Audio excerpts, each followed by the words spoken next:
Pertanyaan satu lagi, ada pertanyaan, sebenarnya pertanyaan kejutan nih buat Pak Dimas juga ya.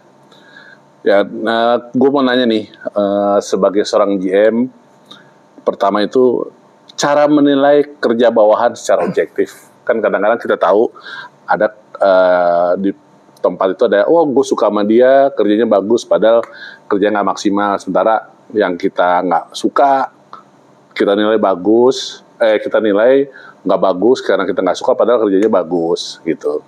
Nah kalau dari Pak Dimas sendiri, tanggapannya nih menilai kinerja kerja bawahan secara biar objektif tuh gimana sih? Oke, Bobby. Mantap.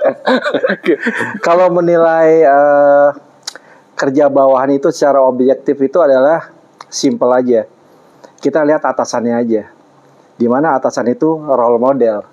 Kayak kemarin lo bilang role model nih. Iya. Contoh nih jadinya. Contoh. Jadi gimana bawahannya, gimana atasannya. Gitu loh. Oh gitu? Iya. Jadi kalau misalnya nih, atasannya orangnya PA gitu, blehe gitu. Enggak juga. Jadi kalau kita menilai objektif itu adalah, ya kita si bawahan itu kita kasih edukasi. Kita kasih training, pelatihan keterampilan. Iya, keterampilan. Jadi setiap step-stepnya itu dia harus paham seperti apa. Oh, seperti itu. Sekarang gini, kan kalau di dunia F&B itu ada SOP. Yes, Standard Operation Procedure. Standard Operation Procedure. Itu harus dilakukan secara baku atau sebenarnya fleksibel? SOP itu harus ada di setiap perusahaan. Tapi kalau untuk fleksibel, kita harus fleksibel. Jadi tidak baku. Tergantung eksekusi di lapangan. Betul. Jadi misalnya nih Bob, di dunia F&B, kita mau clear up dari sebelah kiri ya. Sebelah kiri. Serve dari sebelah kanan ya. Betul. Tapi di sebelah kiri ada tembok yang nggak mungkin juga kan. Jadi harus dari sebelah kanan. Itu fleksibel ya. Nah, dari pertanyaan yang gue tanyain tadi nih, kalau misalnya kayak gitu, menurut lo ada orang yang kadang-kadang harus ngebablasin SOP nih, atau dia nggak ngikutin, berarti ada dong kayak dispensasi lah. Lo kasih dispensasi dong, ya kan? Nah kadang-kadang kan punishment lah. Okay. Ada nggak? Misalnya lo bilang pokoknya serve itu harus dari kiri. Oke. Gitu. Tapi ada tembok nih Pak. Iya. Gimana? Clear up dari kiri, tapi ada tembok nih Pak. Nah itu balik lagi ya. Jadi SOP itu di setiap company, di setiap perusahaan itu harus ada Bob. Okay. Nah tapi kita menanggapinya itu harus fleksibel yang tadi saya bilang. Jadi dibilang baku juga nggak baku gitu loh. Tapi kita punya SOP seperti itu. SOP. Jadi SOP ini adalah guidance atau batasan setiap orang untuk ngelakuin kerja sehari-hari nih. Siap. Jadi dia punya guidelines lah. Oh, seperti siap. itu.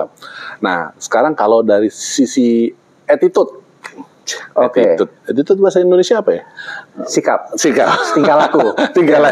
Attitude. Bukan Minum attitude. boleh, mabuk jangan. Oh, Enggak ada minum. Enggak. Oke. Jadi itu sikap dan tingkah laku. Kan ada nih ya, staff orangnya maksudnya belaga gila lah, tapi kerjanya bagus. Lu akan menilai dia kayak gimana nih? Tadi staff gimana? Orangnya cuek. Terus pokoknya inilah maksudnya kadang-kadang mungkin dari groomingnya nggak sesuai standar, tapi kerja dia bagus, Mas. Oke. Tamunya banyak. Oke. Terus dia punya komunikasi yang bagus. Itu lo akan menilai dia sebagai karyawan yang bagus atau tetap kurang di mata lo? Balik lagi ya. Karyawan itu adalah aset ya, Bob. Oke. Jadi yang harus kita maintain. Jadi kalau yang tadi Pak Bobby bilang jangan pakai pala. Oh ya jangan. Dari yang tadi lo bilang ya Bob ya. Orangnya cuek, tapi dia kerja bagus, ke tamu bagus, tamunya banyak, dia bisa maintain tamu. Nah, itu balik lagi, kita training lagi Bob. Tadi grooming yang kurang kan? Iya, grooming kurang. Kita ajarin dia gimana cara menaikkan jambul. Nah, pakai pomade chief ya. Set naikin gitu. Belah samping ya gitu. Kayak lu dong. Iya. Jadi kita edukasi, kita training. Besok rambutnya pakai gel ya kalau kerja ya. Gitu. Groomingnya bagusin, cukur ya kumisnya ya, kuku digunting ya, seperti itu. Nah itu baru lu akan mengasih penilaian. Iya. Apakah dia nanti kedepannya kinerja kerja dia bagus atau enggak? Betul. Oh, tetap mesti ada perbaikan lah ya. Berarti. Harus ada perbaikan, evaluasi juga ke staf-staf semuanya. Inilah yang menjadi sebenarnya dari gua sendiri ya, kalau gua lihat orang bisa jadi leader ya, dia bisa ngasih keputusan nih, decision bilang si A kerjanya nggak bagus, si B kerjanya bagus, si C setengah-setengah, tapi tanpa ada evaluasi, Mas. Ya itu berarti personal ya. Wah, ada personal nih jadi. Personal nggak bisa. Ajak ribut aja, Pak. Jangan, apa serem. jangan.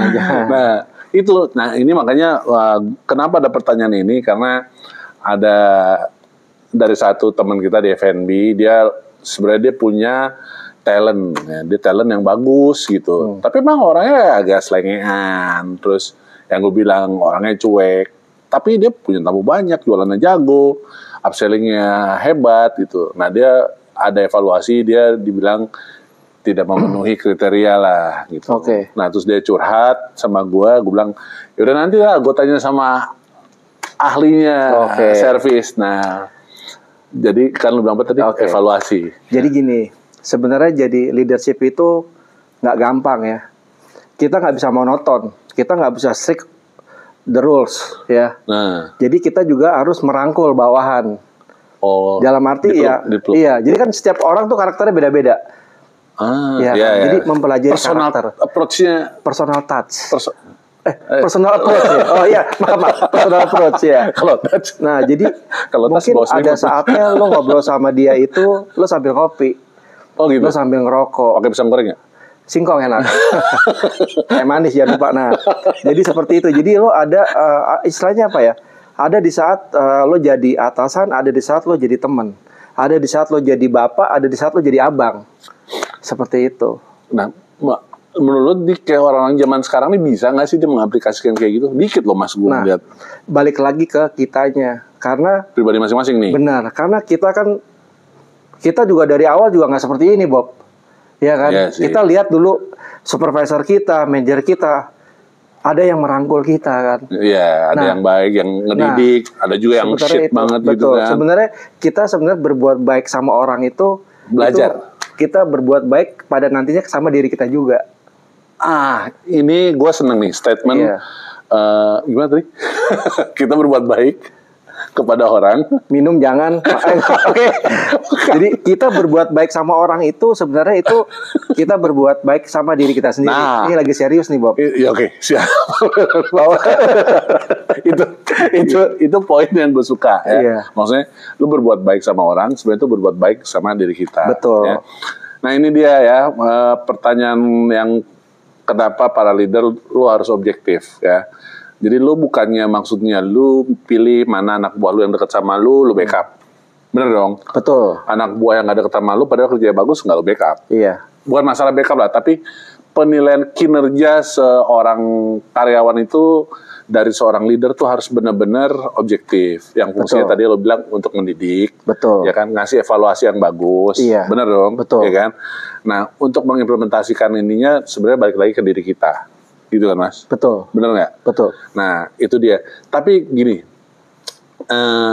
ada keputusan perusahaan harus menterminasi karyawan. Nah, kalau dari sisi lo, apa sih yang menjadi penilaian lo sampai karyawan itu harus diberhentiin lah? Oke. Perusahaan itu punya peraturan ya, rules and regulation. Nah, di dalam rule and regulation itu pada saat dia melakukan kesalahan itu ada namanya verbal warning. Verbal warning. Jadi ngomong dulu. Iya, kita tegur lah. Nah, after dari itu naik ada warning 1. Warning 1. Iya, dia melakukan kesalahan lagi. Naik ke warning 2 berikut sampai stepnya. Sampai warning 3 nggak berubah juga? Termination. I'll be back. Gitu kan. Itu Terminator. Terminator itu beda. Oke. Belum closing. Oke. Jadi itu salah satu masukan lah, beberapa masukan dari Pak Dimas soal gimana sih untuk menilai kinerja kerja staff kalau kalian menjadi seorang leader, ya. Tapi jangan juga kalian langsung, wow berarti semuanya staffnya harus gue backup, baik benar atau enggak juga ya. Tetap harus ada poin lebihnya ya, harus lebih banyak bagusnya ketimbang jeleknya, karena kekurangan pasti ada lah ya. Plus minus ya. Plus minus. Nah menurut gue gini, gue mau nanya gini, misalnya nih dia orangnya mungkin tidak rajin atau males lah. Tapi dia pengetahuan tentang produk, cara menjual dia tahu. Menurut lo itu masih bisa dikit nggak sih orang-orang kayak gitu? Masih bisa kita didik. Masih bisa didik? Iya, makanya kan kita selalu, kita sebagai atasan itu jangan pernah bosan, jangan pernah merasa, gue udah bener, enggak. Tapi tugasnya leader itu adalah selalu mengingatkan. Reminding. Dia salah, ingetin. Dia ingetin, sudah salah? Iya, dibalik. Oh belum. Jadi selalu bersabar. Mengingatkan terus saja. Oh gitu ya. Iya. Makanya kalau leader itu mukanya tua-tua gitu ya. Masa sih? Jangan mikir ya. Itu yang sebenarnya hal paling sulit sih. Gue rasa kalau seorang leader dia harus bersabar dan konsisten untuk mengingatkan anak buahnya. Benar nggak sih? Harus selalu reminding. Jangan pernah bosan ngingetin ke bawahan. Dan orang kayak gitu misalnya jago delegasi ya nggak sih? Memang sebagai leader harus mendelegasikan semuanya, Bob. Oh gitu? Iya. Bukan one man show ya? Yang kayak kalau one man show nggak bisa, Bob. Kita kerja as a team. One team, one heart. One team, one heart. Oh bukan ya? YouTube. Oh YouTube. Gue tuh dari YouTube tuh. Oke. Ya, jadi guys. Nah ini komen dari Pak Dimas mengenai lo gimana sih ya menilai seorang bawahan. Tapi kan lo juga mesti sebagai bawahan juga mesti ngerti nih, karena kan bukan lu doang, lu bekerja bukan berdua ya. Seorang leader tuh dia punya beberapa kepala yang harus disatuin gitu loh, ya kan. Dia harus punya visi yang sama, misi yang sama demi kemajuan perusahaan, di mana perusahaan itu adalah koordinasi bareng-bareng gitu kan. Nah, oke. Kita lanjut pertanyaan berikut nih, ya. Oke, pelatihan atau training apa aja sih yang harus dilakukan secara konsisten untuk menjaga kualitas servis? Jadi kalau lo ngadain training apa aja sih yang mesti dikasih terus-menerus itu? Buat ngejaga kualitas servis lo di Kemang Icon ini. Yang paling penting nih untuk di servis adalah training sequence of service. Sequence of service itu gimana sih? Itu step-stepnya sequence of service itu. Jadi mulai dari masuk tamu, greet the guest. Tapi yang pertama senyum dulu ya. Oh, smile. Smile itu adalah kunci utama di dunia F&B, benar nggak sih? Hospitality. Hospitality. Mau punya masalah di rumah, di luar, berantem sama pacar, forget it, lupain. Begitu lo udah di tempat lo kerja, On the floor. you are on the stage. Wah, jadi kayak artis nih ya. Yoi. Semua gitu. We are on the stage. Oke. Ya. Biarpun udah banyak tagihan pinjol gitu kan. Betul. Jangan. Gak usah minjem, padanya aja. Balik lagi. Oke, terus? Ya tadi sequence of service ya. Sequence Jadi of lo service. smile, terus greet the guest, tanya tamunya, ya kan, with polite, friendly, sampai proses ke billing prosedur, fond farewell. Jadi tuh di situ step-stepnya tuh ada dijabarin semuanya, Bob. Fond farewell. Yes. Jadi greet the guest, Sampai fond farewell, tamu balik gitu. pulang, iya. Gila. Dan lu harus konsisten melakukan itu tuh ya. Seperti itu, Bob. Jadi apa sih di dunia jasa itu, kan kita service itu dunia jasa ya. Iya. Tamu tuh datang ke tempat lo itu, ya yang pertama mungkin karena makanan sama minuman ya. Iya. Wah, makanan sama minumannya enak. Tapi yang kedua adalah, tapi kalau gue sih yang paling penting tuh adalah service sih, Bob. Service. Iya, jadi begitu lo punya staff atau lo punya karyawan yang benar-benar bisa good service, good attitude, gue yakin sih tamu bakalan balik lagi, Bob. Ya. Iya Nah, kan? berarti service itu adalah bagian dari marketing nggak sih menurut lu? Iya, salah satunya. Karena kan Mungkin lo di situ lo jualan juga. Skala kecilnya lah. Nah, Ya. jadi di sequence of service itu tuh ada part pada saat lo sitting the guest, lo presenting the menu, terus lo upselling tuh. Itu pas F&B tuh ya. Offering, iya. Ya, pas makan minum tuh ya di restoran Iya, biasanya gitu ya. Betul. Jadi kalau bisa tuh jangan sampai tamu boleh lihat menu, tapi lo tuh harus tahu product knowledge. Oh. Iya kan, jadi lo pada saat lo upselling itu menu, lo menggambarkan itu menu. Oh, sop buntut kemang icon nih, dia sop buntutnya paling enak. Karena apa? Unik, pakai telur asin, Bob. Oh. Iya gitu. kan, dimana kalau telur asin rawon ya. Nah, di sini sop buntutnya enak banget. Itu pakai Telur on the asin. side-nya telur asin. Cobain deh. Gitu ya. Enak. Jadi, Sop upselling. buntut icon. Iya, upselling. Nah, ini. Oke, ini kalau bisa nawarin menu upselling, terus bilang Pak saya ada HP second mau jual. Oh Gitu. jangan. Jadi counter dong. Nggak boleh, Nggak boleh, jangan. Nggak boleh. Iya, jual produk aja. Oh, jual produk aja. Ya? Iya, jual minuman Kali makanan aja aja. sekali depan saya ada motor second nih Oh, mau dijual. OLX dong. Gitu ya. Oh beda lagi gitu ya. Beda. Oke. Oke guys. Nah itu jadi training evaluasi sequence of service. Sequence of service. Sequence of service itu tahap-tahap di mana si customer baru datang, lo greet, mereka stay, sampai mereka pulang. Betul. Berlaku juga di dunia F&B ya. Saat Betul. orang ke restoran, lo harus kasih menu, ya kan? Yes. Lo taking order yang pemesanan yang baik gitu kan, yang dari Iya. appetizer sampai dessert untuk Yes. makanannya, kayak gitu-gitulah ya. Oke. Nah, ini ada satu lagi. Oke. Sembari kita menunggu produk support. Ya, sebenarnya ini pertanyaan terakhir, tapi gue mau tanya nama Pak Dimas nih, ya. Kemarin kan ada yang nanya mengenai hobi, ya. Oke. Waktunya nggak cukup segala macam, ya kan. Nah ini banyak nih anak-anak bar, gitu ya. Terus dia habis kerja, kadang-kadang dia temenin tamu minum, terus pulang, bawa mobil, bawa motor, drink and drive. Oh, panjang nih ngomongnya. Otomotif ya. Nggak otomotifnya dilihat di Iya. sini. Jadi ini kira-kira lo mau ngasih jangan atau mengingatkan apa sih yang mesti mereka lakukan saat sedang kondisi kayak gitu. Karena itu kan banyak sekali memberikan cap atau trademark anak bar atau anak F&B ini ya, kadang-kadang anak-anak yang kerja di restoran yang ada alkoholnya pulang mabok gitu kan.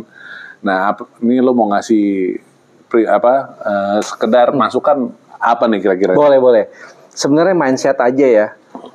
Lo kerja boleh, capek boleh, minum sama tamu mungkin boleh ya. Ya. Tapi gue gak nyaranin. Tapi kalau tamu nawarkan, nggak apa-apa, hanya segelas Ya. atau sedikit lo nyicipin. Ya. Jadi di sini adalah lo kerja di bar atau lo mau kerja di restoran yang punya bar atau kerja di lounge, minum boleh cuman secukupnya aja. Sebenarnya. Iya. Minum boleh, mabok jangan. Bukan. Oh, iya. bukan. Udah mau begini aja. Bukan. Iya. Karena kan dulu gue pernah ya di bar, maksudnya gue dulu pernah jadi bartender gitu kan. Wah, kadang-kadang orang bilang, wah lu pulang mabok mulu lu gitu kan. Sebenarnya dia nggak tahu cara kerja kita. Iya. Bahkan sampai kadang ada yang benar-benar jadi seorang expert, ya kan. Dia nggak tahu maksudnya proses lu dari lu bisa begini nih, itu hasilnya nih akan kayak sekarang misalnya yang udah pada jadi ahli mixologis, dikirim ke internasional segala macam. Bukan karena pengen mabok kan maksudnya gitu loh. Bukan karena emang kita pengen mabok, tapi skill itu harus di-maintain. Kebetulan aja nama juga dunia entertainment gitu. Bener gak sih kayak gitu? Betul. Gak sih? Nah, kalau menurut lo, gimana sih kita ngebatasinnya selain kan kadang suka ada tamu yang sedikit pushy nih, suka kayak ayo dong minum sama gue gitu. Nah itulah kita bisa kontrol diri kita sendiri, Bob. Jadi kita tahu batasan diri kita sendiri. Kapan kita mesti stop, kapan kita mesti minum. Ya kan? Okay. Kalau gue dulu depan tamu minum sampai di belakang gue colok tuh. Jadi gue segar lagi. Enggak. Nah, itu trik aja. Kalau gue kadang minum belakang gue tambahin. Tambahin nabok dong. Oke Mas. Nah ini pertanyaan ini tadi gue sebenarnya gue nanya nggak ya sama Dimas atau gimana? Ya bukan maksudnya berarti kita kerja harus mabok enggak. Ya. Tapi memang kalau yang mungkin orang tidak tahu apa yang kita kerjakan. Sama halnya kita bisa mengontrol diri kita, tapi kita tidak bisa mengontrol orang, bener dong? Iya. Ya. Nah jadi gue berharap saat kalian menonton podcast gue sama Dimas ini, ya, Bobby and Dimas ini di bawah sini dong, sini.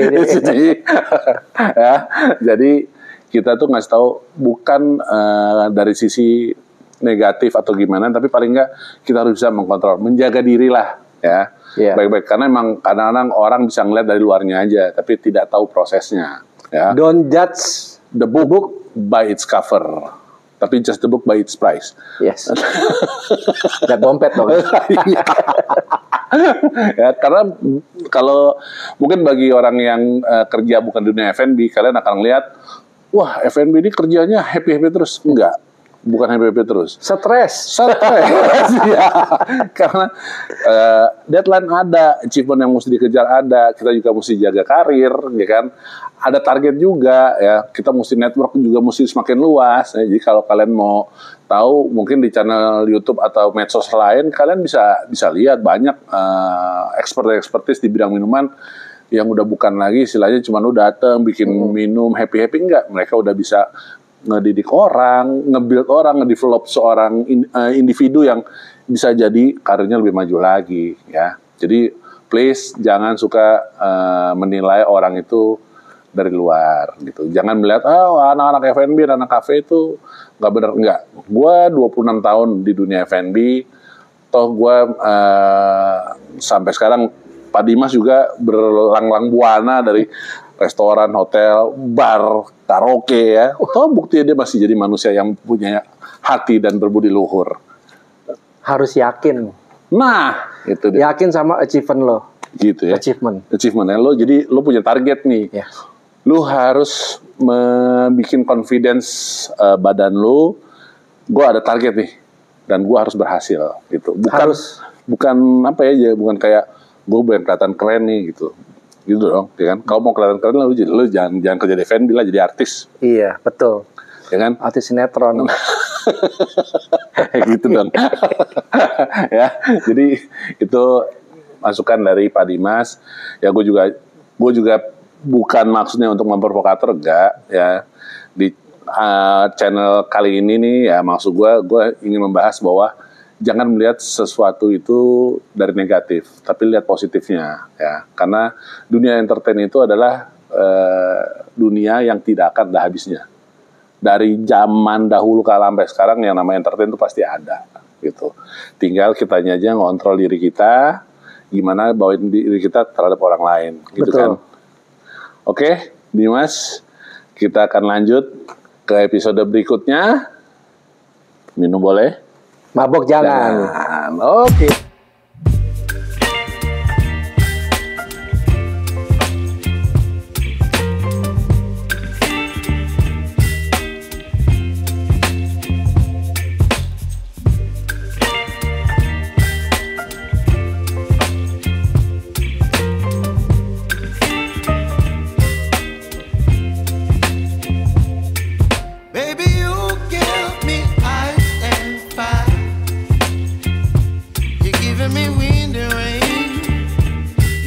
kind of butterfly.